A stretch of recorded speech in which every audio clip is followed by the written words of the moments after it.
Bonjour tout le monde. Aujourd'hui, nous allons continuer de lire le livre Maître des dragons, le pouvoir du dragon de feu. Chapitre 4. Diego gardé en dansant. Rory s'écrie. C'est à de me pousser!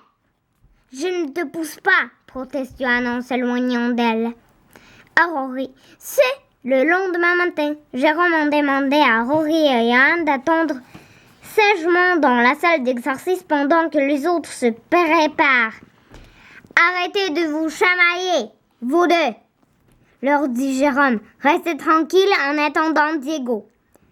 Je ne partirai pas au royaume de Petite Colline tant qu'il n'y aura pas un magicien pour surveiller le château. Puis, il va aider Bo et Anna à préparer leur dragon. Assis sur le banc, Johan et Rory s'ennuient. Johan ne cesse de bouger et Rory ne cesse de ressoupeter. Pourquoi Diego doit-il nous surveiller? Nous n'avons pas besoin d'un gardien. Jérôme veut sans doute s'assurer que Vulcain ne met pas le feu au château, répond Johan. Il sait que sa remarque n'est pas gentille, mais Rory commence vraiment à l'énerver. C'était à cause du vent, répond elle, ses yeux verts remplis de colère. Peut-être, n'empêche que Vulcain était cansé de cracher du feu dans les airs et non vers nous, lui rappelle-t-il. Et comme tu n'as pas pu le contrôler, l'ombrique n'a pas dû démontrer ses pouvoirs. Pouf! Leur dispute prend fin avec l'apparition d'un magicien rondouillard avec Rory et Johan. Super, venez avec moi, dit Diego. Il suit Diego jusque dans l'atelier de Jérôme. D'un geste, Diego repousse une pile de papier sur la table. Puis, il tire de sa poche une boule de cristal de la taille d'un oignon.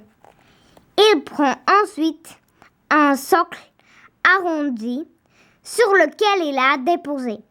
Consultation ma boule de cristal, dit-il en passant la main au-dessus de la boule. Voyons ce que l'on peut voir. Et que cherchons-nous? Demande Rory. Des signes de Maldred, répond Diego. Et de son dragon à 4 têtes? Demande Johan. Celui que vous avez vu en songe lors